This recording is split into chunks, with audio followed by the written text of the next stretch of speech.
Hi, I'm fake news anchor and real-life power bottom Austin Zesson, and welcome to Next Week Now, the only show that prays every day to the squid.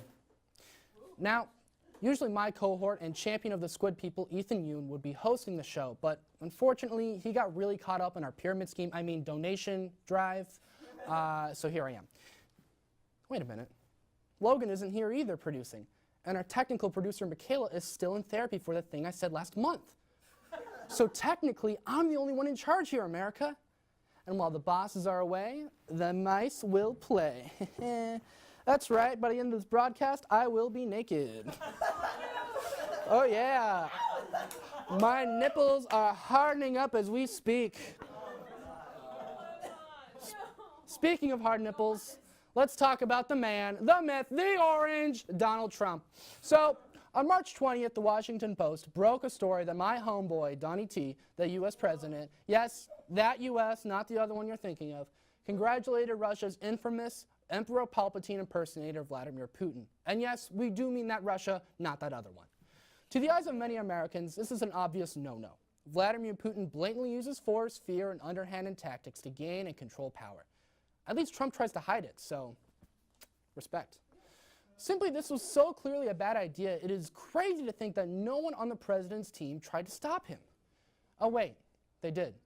In a section of his regular briefings, his national security advisor told him in capital letters, "Do not congratulate." This seems like Trump's fault, as with anything post-2016, but in reality, it's the advisors. Which is why starting next week, Trump's advisors will operate solely under the concept of reverse psychology. In 2015, people said he would never become president, but then he announced his candidacy that June. People told him to run a clean campaign with no cheating or scandals, but he hit up the Russian government and Stormy Daniels the next day. He lives not for the people, but in spite of other people. So whenever the White House needs to make a decision, they'll make sure to go topsy-turvy and make everything like it's opposite day. Or is it not opposite day? You know what, never mind, okay.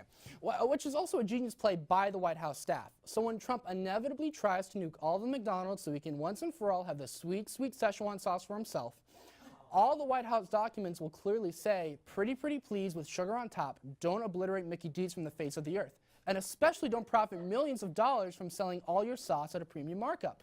So they're in the clear. But here's the thing, the Democrats are going to start to catch on. Next Week Now has exclusive info on some of the DNC's next moves. In May, some of the dirty Dems will launch the "Never mind, Donald, go ahead and build that wall" movement. And then in June, Bernie Sanders is going to go say, "I think Trump should lower taxes on the wealthy and even more. They pay too much as it is." Melania is even going to go on the record to say, "Donald Trump will never let me go and leave me with half of his $1 billion. Secure that bag, sis. We're rooting for you on that one. All right, that's enough national news. Let's scale things back a bit and talk about the city of Austin, or as I keep asking the city council to change its name to, Dallas Sucks. On March 18th, we saw the close of the infamous Scourge of Austin with the South by Southwest Festival. Now, you may be asking yourself, Austin, that festival ended over a week ago. What's the segment about it doing here in this week's episode? Well, my friends and also Keegan, I regret to inform you that it's beginning to look like South by Southwest will never end. This pagan ritual gone indie is going to be here to stay forever, because after all these years, the Californians are finally making good on their threats to move to Texas and make Austin into an everlasting South by nightmarescape. It's been a long time coming, sheeple, and we here at Next Week Now should have been able to tell you sooner, seeing as our correspondent Jill Young was one of the first ousted Californians, but you know, hindsight is... Hang on, prompter, can you make the words bigger? Yeah, okay, thanks, Brooke. 2020. Hindsight is 2020. Now, back on topic. It was announced on the last day of the festival by Governor Greg Abbott that all 40 million residents of California will be moved here by 2019 under the new Hollywood Act, which he only recently approved.